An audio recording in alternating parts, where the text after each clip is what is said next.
주간 브리핑 하이파이브, 해외 소식부터 전해드리겠습니다.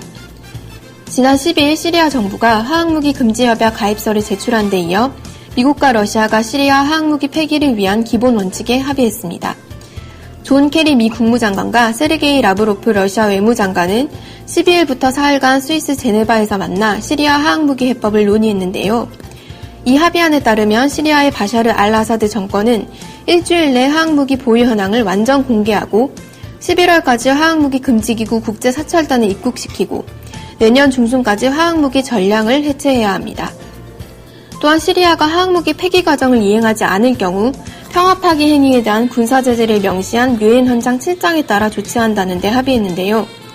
구체적 대응 방안이 담겨있지 않아 군사행동 가능성까지 고려할 수 있다는 미국과 이 합의에는 군사행동에 대한 어떤 언급도 없다고 주장하는 러시아 사이에 논란의 여지가 남게 되었습니다. 한편 오늘 반기문 유엔 사무총장은 시리아에서 화학무기가 사용되었음을 확인하는 유엔 조사단의 보고서를 유엔 안보리 상임이사국에 통보했는데요.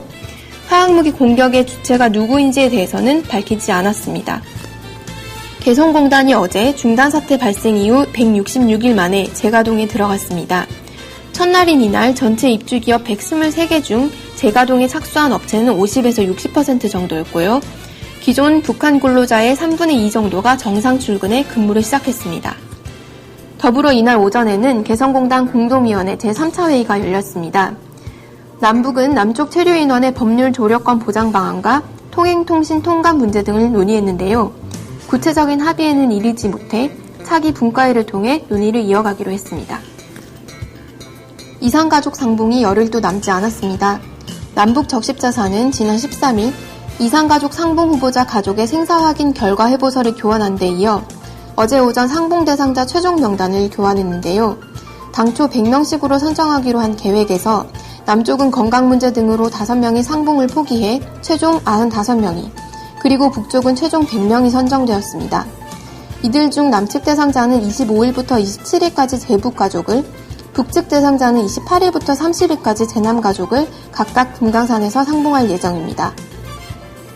한편 남북 간 이견으로 아직 남측 상봉단의 숙소가 확정되지 않은 상태인데요. 앞서 우리 정부는 해금강 호텔과 현대생활관을 제공하겠다는 북측의 제안을 거절하고 초기 요구대로 외금강, 금강산 호텔을 이용하겠다고 주장한 바 있습니다. 이에 대해 북한은 그동안 특별한 반응이 없었는데요. 오늘 통일부에 20일 사전 선발 때 방북 시에 이 문제를 논의하자라는 입장을 표명했다고 합니다. 국방부는 지난 15일 예비역 장성들을 대상으로 국방정책 설명회를 개최했습니다. 이 자리에서 예비역 장성 일부는 2015년 12월로 예정된 전시작전 통제권 전환의 재연기를 촉구했는데요. 이에 대해 국방부는 과거보다 북한의 핵과 미사일 위협이 심각한 상황이다. 군사적인 조건을 잘 검토하겠다라고 답변했습니다.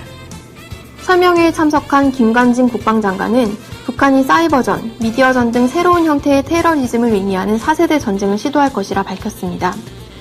그는 최근 일련의 사건들이 시사하는 바와 같이 우리 사회 곳곳에는 대한민국의 체제와 이념을 부정하는 종북 세력들이 공공연히 활동하고 있다며 북한이 이들과 연계해 이 4세대 전쟁을 통해 사회 혼란을 일으키려 할 것이고 우리 군은 이러한 문제의 심각성을 인식해 올해 을지프리언 가디언 연습에서 4세대 전쟁 개념을 적용한 대비훈련을 했다고 밝혔습니다.